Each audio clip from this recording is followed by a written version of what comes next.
Amém, queridos? Amém. Então o texto diz assim, atenção aos detalhes, hein? Eis que no mesmo dia iam 2 deles para uma aldeia que distava de Jerusalém 60 estádios, cujo nome era Emaús. E iam falando entre si de tudo aquilo que havia sucedido. E aconteceu que, indo eles, falando entre si e fazendo perguntas um ao outro, o mesmo Jesus se aproximou e ia com eles. Mas os olhos deles estavam como que fechados, para que o não conhecessem. E ele lhes disse: que palavras são essas que, caminhando, trocais entre vós, e por que estáis tristes? E respondendo um, cujo nome era Cleopas, disse-lhe: és tu só peregrino em Jerusalém, e não sabes as coisas que nela têm sucedido nestes dias? E ele lhes perguntou: quais? E eles lhe disseram: as que dizem respeito a Jesus, o Nazareno, que foi varão profeta, poderoso em obras e palavras diante de Deus e diante de todo o povo. E como os principais dos sacerdotes e os nossos príncipes o entregaram à condenação de morte e o crucificaram, e nós esperávamos que fosse ele o que remisse Israel, mas agora, sobre tudo isso, é já hoje o 3º dia desde que estas coisas aconteceram. É verdade que também algumas mulheres dentre nós nos maravilharam, as quais de madrugada foram ao sepulcro e, não achando o seu corpo, voltaram dizendo que também tinham visto uma visão de anjos, que dizem que ele vive. E alguns dos que estavam conosco foram ao sepulcro e acharam ser assim como as mulheres haviam dito, porém a ele não viram. E ele lhes disse: ó nécios e tardos de coração para crer tudo que os profetas disseram. Porventura não convinha que o Cristo padecesse estas coisas e entrasse na sua glória? E começando por Moisés e por todos os profetas, explicava-lhes o que dele se achava em todas as Escrituras. E chegaram à aldeia para onde iam, e ele fez como quem ia para mais longe. E eles o constrangeram, dizendo: fica conosco, porque já é tarde, e já declinou o dia. E entrou para ficar com eles. E aconteceu que, estando com eles à mesa, tomando o pão, o abençoou e partiu e lhe deu. E abriram-se-lhe então os olhos e o conheceram, e ele desapareceu-lhes. E disseram um para o outro: porventura não ardia em nós o nosso coração quando pelo caminho nos falava e quando nos abria as Escrituras? Amém, queridos? Ferdinando, toma sua Bíblia aqui de volta, passa para ele aqui. Meus irmãos, esse texto é tão rico, mas tão rico, que quantas vezes você o ler com atenção, quantas vezes você vai encontrar ali um segredo, um mistério e uma revelação. Agora aqui assentado antes do culto começar, com o Haroldo, conversando com o Haroldo sobre o texto, ele falou algo muito interessante. Uma vez alguém disse para ele assim: que texto maravilhoso, que coisa maravilhosa, falando do acontecimento em si. E ele fez uma observação muito própria, dizendo: eu acho um dos textos mais tristes da Bíblia, que narra os evangelhos de Jesus, porque nada há mais triste do que ter o Senhor ao seu lado e não reconhecê-lo, do que ter o Senhor caminhando contigo, esperando ouvir de ti uma boa palavra, depois de tudo que Ele ensinou, de todos os exemplos, de todos os sinais, de todas as maravilhas, e simplesmente você se queixar da sorte, dizendo que o Senhor te desamparou. Só aí já dá uma mensagem, né? Nós somos assim. Quando vem a dificuldade, quando vem a tribulação, parece que para alguns os olhos se fecham, e ao invés de você ver, ao invés de você perceber ali, mais uma vez, que o Senhor vai operar, e que na adversidade Ele vai glorificar o nome dEle na sua vida, aí o homem começa a dizer: o Senhor me abandonou. O Senhor nunca nos abandonou, se bem que merecemos, mas Ele nunca nos abandonou. E só isso agora conversando aqui, em 2 minutos, antes do culto iniciar, acerca do texto. Mas se os irmãos verem alguns detalhes do texto, naquilo que o Senhor tem para nós nesta manhã, vejam os irmãos que no versículo 13, a palavra diz que 2 deles estavam de caminho, voltando de Jerusalém para Emaús. 2 deles. A Bíblia não identifica quem eram os 2 deles. Quem são 2 deles? O que você pode me dizer acerca disso? Quem são 2 deles? Quem são 2 de nós aqui nessa manhã? Quem são? Qualquer um. Qualquer um. Qualquer um se enquadra nessa descrição. Qualquer um está sujeito a esta mesma condição. Então a palavra, quando fala desses 2 homens, fala da condição do homem, da condição humana, diante de determinadas circunstâncias. 2 deles. No dia em que o Senhor ressuscitou, no mesmo dia da ressurreição, aqueles homens estavam tomando um caminho completamente diferente do que o Senhor havia orientado e traçado para eles. Até mesmo em função da época, quando todo Israel, para as suas celebrações, para a Páscoa, se reunia, todos os israelitas se reuniam indo para Jerusalém, e ali celebravam, eram dias de celebrações. Até mesmo nisso, aqueles homens estavam em um caminho contrário, de Jerusalém para Emaús. E olhando geograficamente, Emaús era uma cidade inexpressiva, de nenhuma ocorrência que chamasse atenção, de nada que fosse digno de nota. 60 estádios era a medida, era a distância. 60 estádios. Os irmãos sabem que a Bíblia, a palavra fala muito conosco através dos números. Deus fala muito conosco através da sua palavra, pelos elementos da natureza. 60 estádios. A composição de 2 números aí, né? O número 6, que tipifica quem mesmo? Tipifica o homem. E o número 10, que está sempre relacionado a um tempo completo, a uma ação completa. Era o caminho do homem voltando para lugar nenhum. O caminho do homem que teve um encontro com o Senhor, que na presença do Senhor encontrou um lugar, um tempo e um espaço, e agora voltava para lugar nenhum. 2, qualquer um.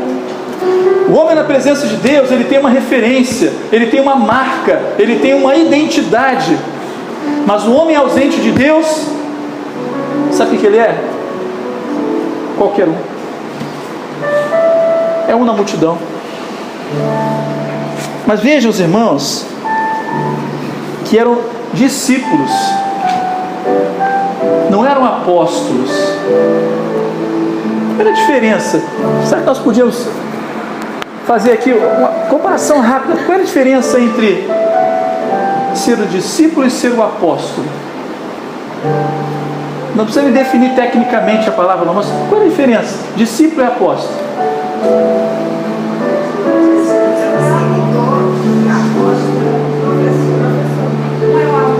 Um era aluno, outro era professor.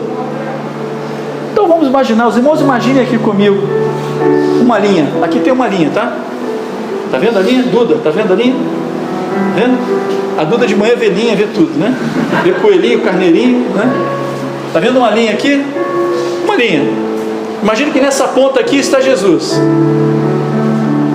Na ordem da direita para a esquerda, aonde estão os discípulos e aonde estão os apóstolos? Jesus e a linha seguindo para cá. Aonde estão os discípulos, aonde estão os apóstolos? Vou colocar mais um elemento. Aonde está a multidão? Tá bom? Jesus está aqui. Aonde estão os discípulos, os apóstolos e a multidão aqui? Quem vem logo em seguida a Jesus? Os apóstolos. E logo em seguida aos apóstolos? E logo em seguida aos discípulos, a multidão. Em número, qual era o maior número? Apóstolos, discípulos ou multidão? Qual é a ordem? Maior número, multidão. Um pouco menor, discípulos. E menor ainda, os apóstolos. Quanto mais próximos de Jesus, mais íntimos dele. Porque os apóstolos, que os irmãos disseram que eram professores, é porque eram aqueles que aprendiam mais de perto. Aqueles que Jesus disse assim: a multidão eu falo por parábolas, mas a vós, a quem? Aos apóstolos eu falo abertamente, intimamente. Então os irmãos, vejam o seguinte: quem diz que conhece o Senhor tem que estar perto dele. Quem diz que tem experiência com o Senhor tem que estar perto dele. Porque quanto mais longe, quanto mais distante do Senhor, menos a compreensão e entendimento das coisas dele. Quanto mais próximo dele, mais possibilidade temos de ser íntimos dele, de ouvirmos coisas que os outros não ouvem, de vivenciarmos experiências. Quando Jesus, no final do seu ministério, chama dois dos seus apóstolos e diz assim: vamos comigo à frente, eu vou orar, vamos comigo. Dois. E estando os dois ali, o Senhor diz: ficai aqui e vigiai em oração, porque eu vou mais além, orar. Então, intimidade com Deus é proximidade dele, é estar próximo, é estar junto a ele. E aí nós percebemos uma coisa: quando os irmãos leem o texto aqui, e se continuarem lendo, os irmãos vão ver que os apóstolos não compreenderam o que estava acontecendo na sua totalidade.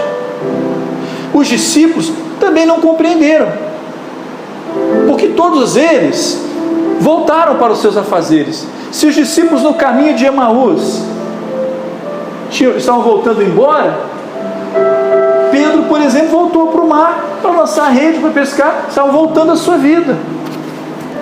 Se os discípulos em Emaús só reconheceram o Senhor naquele ato simbólico do Senhor de partir o pão, os discípulos, por sua vez, também não conseguiram entender na profundidade a instrução que o Senhor havia dado. Tomé, por exemplo, um deles, íntimo do Senhor, e disse: olha, se eu não colocar a minha mão aqui no seu lado, eu não vou crer. Quando as mulheres vieram para eles, para trazer a notícia de que Jesus havia ressuscitado, eles também ficaram ali: o que foi, como é que é a coisa? E o Senhor teve que lembrá-los do que estava acontecendo. E aí nós percebemos uma coisa, queridos: quanto tempo você leva para começar a conhecer, para compreender entender uma pessoa? Será que 3 anos de caminhada diária, constante, dia e noite? Jesus só se apartava dos discípulos quando ele ia além, para o monte sozinho orar.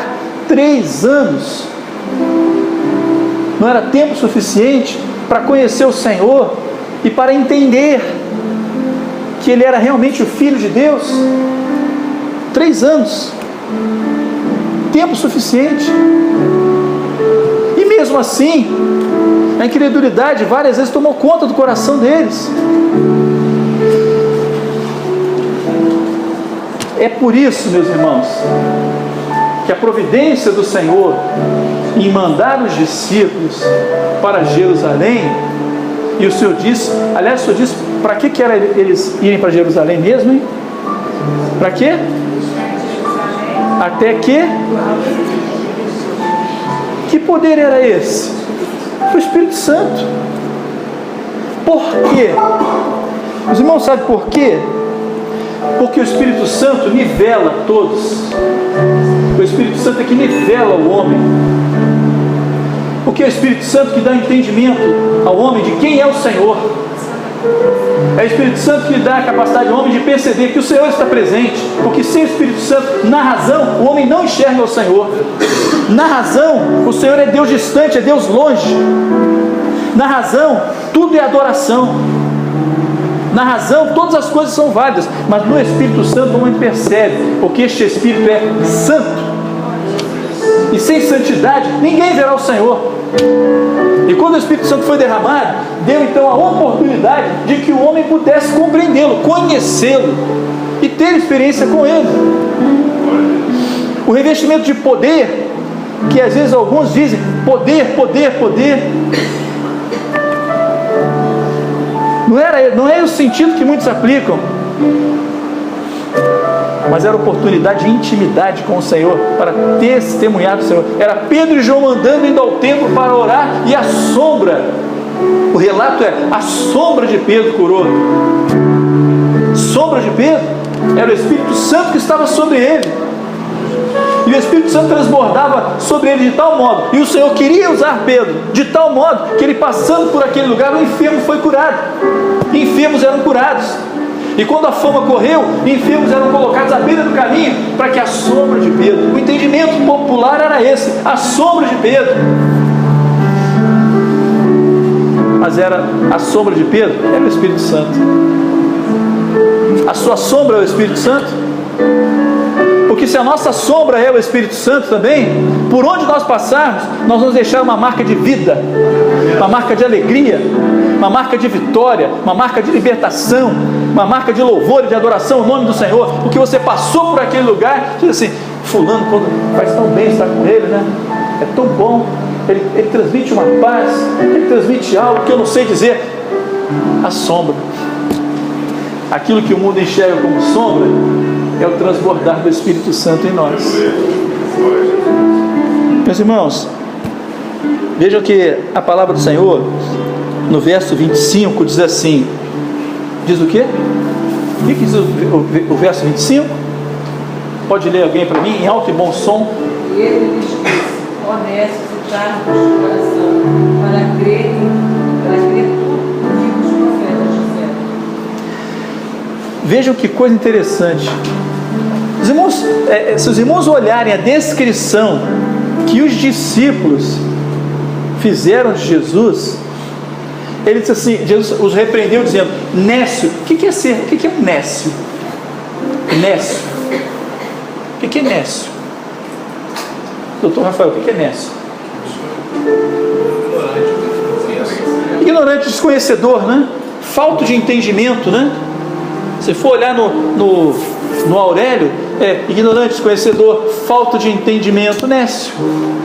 Tardo de coração, duro para crer, difícil de crer. Olha o que o Senhor fala daqueles que estavam aqui na linha, né, aqui no meio, nem tão perto, nem tão longe, mas que foram testemunhas, testemunharam os atos de Jesus e as suas palavras. Nécios, falto de entendimento, tardio de coração para crer, duro de coração para crer. Sabe por que Jesus os repreendeu dessa forma? Sabe por quê? Porque eles se referiram a Jesus, sabe como? Varão poderoso em obras e palavras. Jesus era um varão poderoso em obras e palavras. Olha só, verso 19: varão profeta, poderoso em obras e palavras diante de Deus e diante de todo o povo. Eu pergunto aos irmãos, essa era a descrição correta para se referir a Jesus? Era? Não, claro que não. Ele era o Filho de Deus. Meu Pai, eu sei que Tu me ouves, Tu sempre me ouves, mas eu estou orando agora dessa forma para que eles creiam, eles ouçam e creiam também, porque eu e o Pai somos um. Quem vê a mim, vê o Pai. E o que os discípulos diziam? Varão poderoso. É nécio mesmo, né? Tardio de coração para crer. Sabe por quê, meus irmãos? Faltava para eles um elemento que já foi falado aqui. Qual era o elemento que faltava para eles e que faltava para todos os apóstolos? Faltava o Espírito Santo. Ninguém diz que Jesus é o Senhor senão pelo Espírito. Ninguém diz que Jesus é o Senhor senão pelo Espírito. Eu acho muito interessante quando eu escuto alguém se referir a Ele sem dizer que Ele é Senhor. Acho estranho, aliás, sou até estranho nos meus ouvidos, sabe? Porque nós sempre nos referimos a Ele como Senhor. Ele é o Senhor Jesus. Quem é Jesus? Ele é o meu Senhor. Ele é o Senhor. Mas acho tão estranho a pessoa se referir a Ele, né? Porque às vezes nós falamos, porque Jesus, mas a nossa expressão é sempre essa, né? Porque o Senhor, porque Ele é Senhor. Certa vez se aproximaram dele, dizendo assim: bem sabemos que tu és mestre e Senhor. Aí ele disse: disseste bem, sendo eu Senhor e mestre. Porque o homem, no seu entendimento, na sua razão, sem o Espírito, ele tem a sua atenção voltada para Jesus como mestre. Porque o mestre, você recebe a lição, o ensinamento, você aplica ou não. Mas Senhor, não. Ao Senhor você obedece. Se Ele é Senhor, é Ele que governa. Por isso Jesus diz, Ele inverteu a ordem das coisas, dizendo: bem disseste, sendo eu Senhor e mestre. Muito mais do que mestre, Ele quer ser Senhor de cada um de nós. Porque se até os loucos não vão errar o caminho,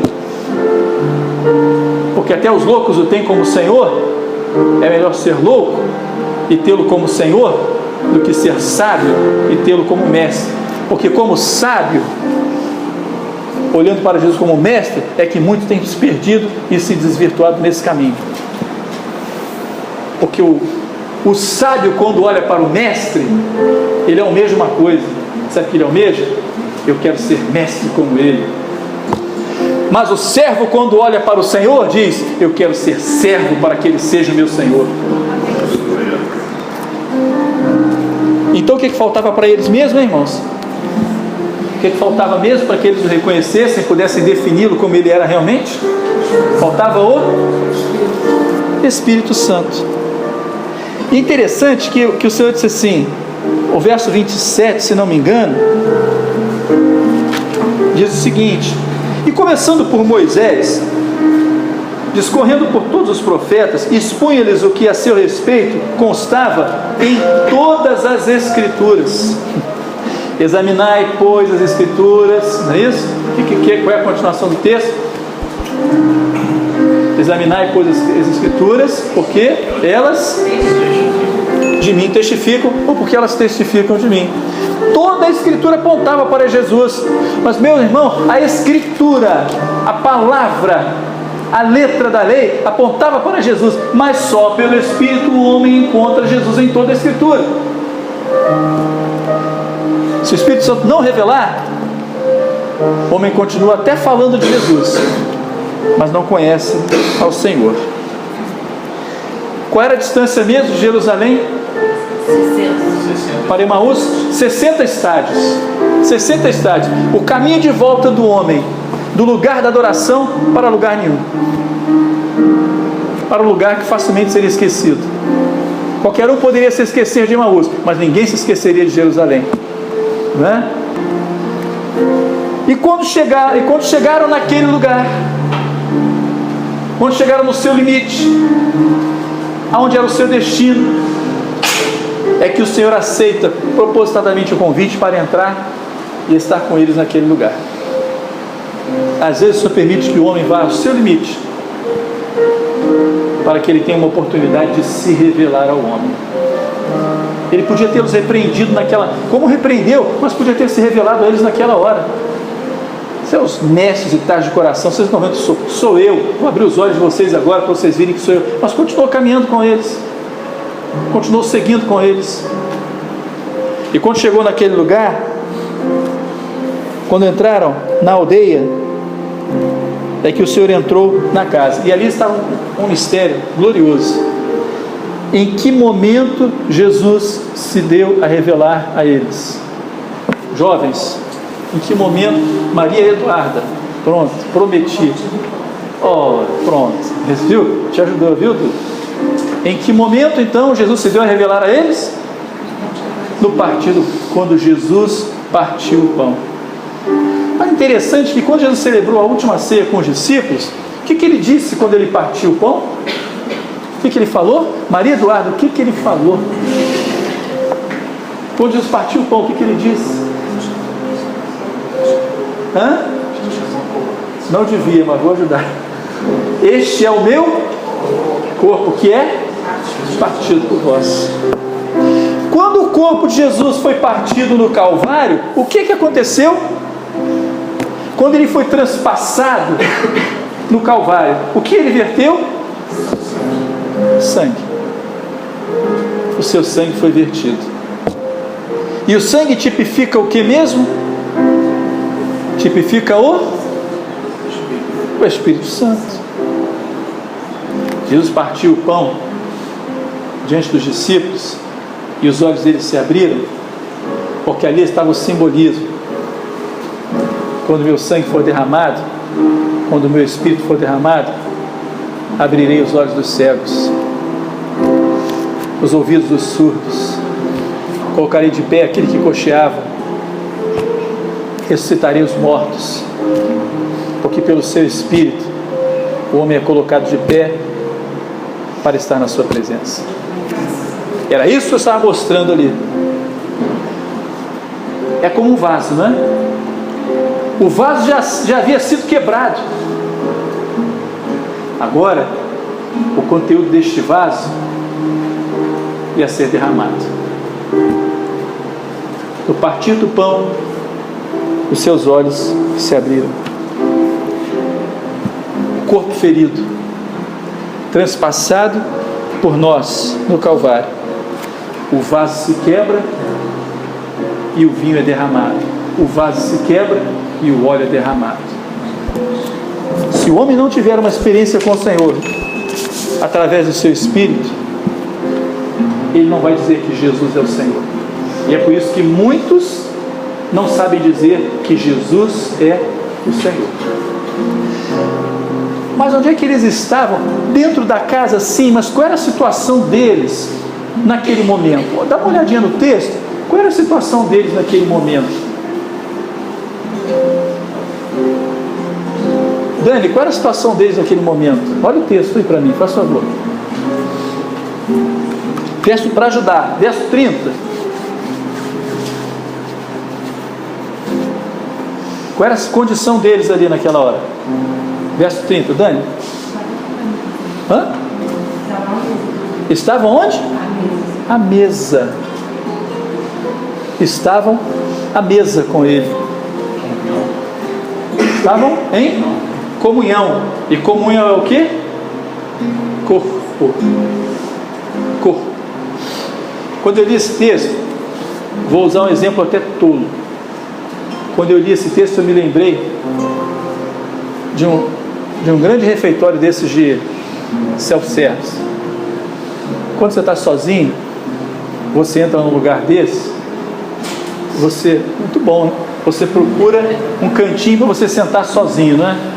Se tiver uma mesinha de 2 lugares, você está sozinho, você não conhece ninguém, você procura. Quando não tem jeito, você olha daqui, olha dali, aí você tem que chegar naquela mesa cheia de gente, você não conhece ninguém, dá licença, senta ali todo, né, meio assim, e você sentou também ali, e quem estava naquela conversa fica meio, nossa, o quê?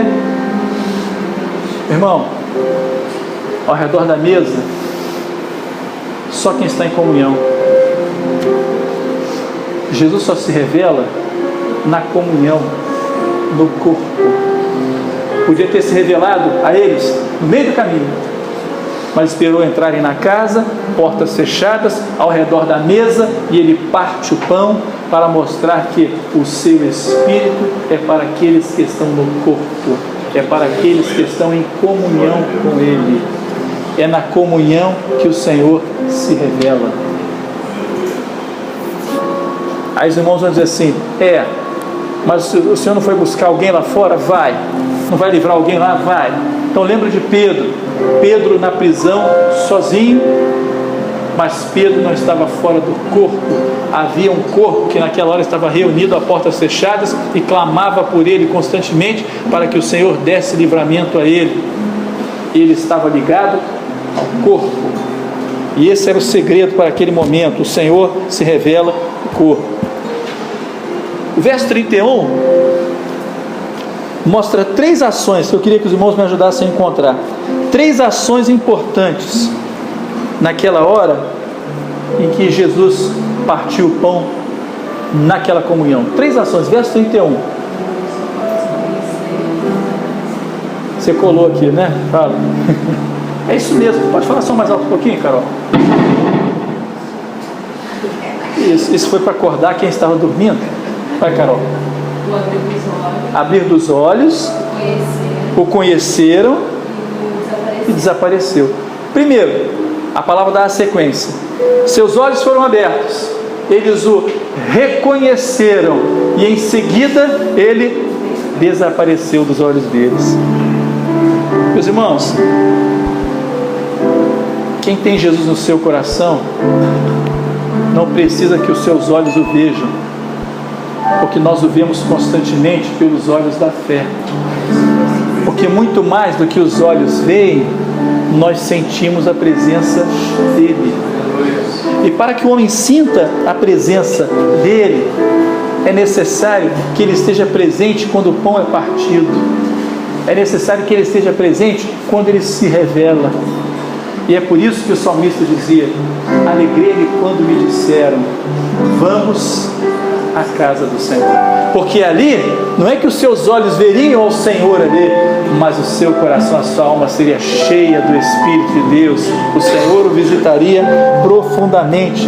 Não era questão de uma experiência sensorial, dos sentidos, do tato, da audição, da visão, do paladar. Não era uma experiência sensorial de forma nenhuma, mas era a visitação do Espírito Santo em seus corações, falando íntima e profundamente. E é isso que o Senhor faz. Quando nós estamos em comunhão com o Senhor, a primeira coisa, Ele abre os nossos olhos. Os nossos olhos agora contemplam o Senhor, mas imediatamente o Senhor desaparece, porque o Senhor abre os nossos olhos quando Ele manifesta a sua presença aqui, mas o nosso coração está transbordante, o nosso coração está cheio, então nós não precisamos ver, porque nós cremos. Nós cremos. Parece até antagônico quando Jó disse assim: antes eu te conhecia só de ouvir falar, mas agora os meus olhos te veem. Deus, porventura, se revelou desta forma a Jó? Não. Mas os olhos viam, porque em todo o tempo a palavra do Senhor calou profundamente a Jó. E ele foi cheio do Espírito de Deus naquela hora, para deixar uma marca profunda no seu coração. Então hoje, quando nós falamos que os nossos olhos o veem neste lugar, é porque pelo Espírito a sua presença é sentida, é real, é verdadeira e é poderosa aqui neste lugar.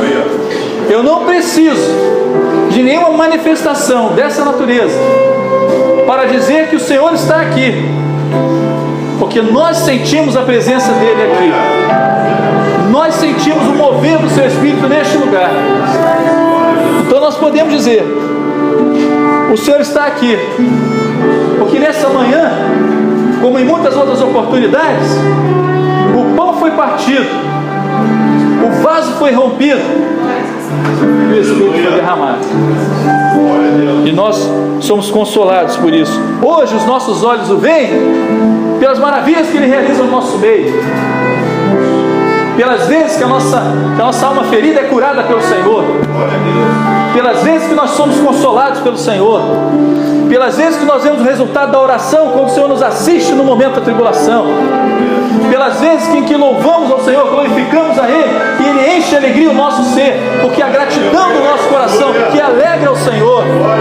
Então nós podemos dizer, porque se desapareceu dos olhos aquilo que para nós era o material importante ver, o nosso coração transborda de alegria, porque a sua presença se manifesta em nós. Enquanto o pão não foi partido, enquanto o vaso não foi quebrado, enquanto o vinho não foi vertido, mas no partir do pão, o seu Espírito foi derramado e é derramado até o dia de hoje. No partir do pão, até onde o Senhor transborda o nosso coração. Emaús é o caminho do homem quando ele não tem para onde ir. Mas Jerusalém é o caminho da eternidade, que a igreja conquista passo a passo todos os dias na presença do Senhor. É no partir do pão dessa manhã que o Senhor mais uma vez nos alegra e nos faz entender que vale a pena caminhar, que vale a pena ouvir, que vale a pena atender, que vale a pena obedecer, que vale a pena servir, porque Ele é o nosso Senhor. Seja louvado o nome do Senhor.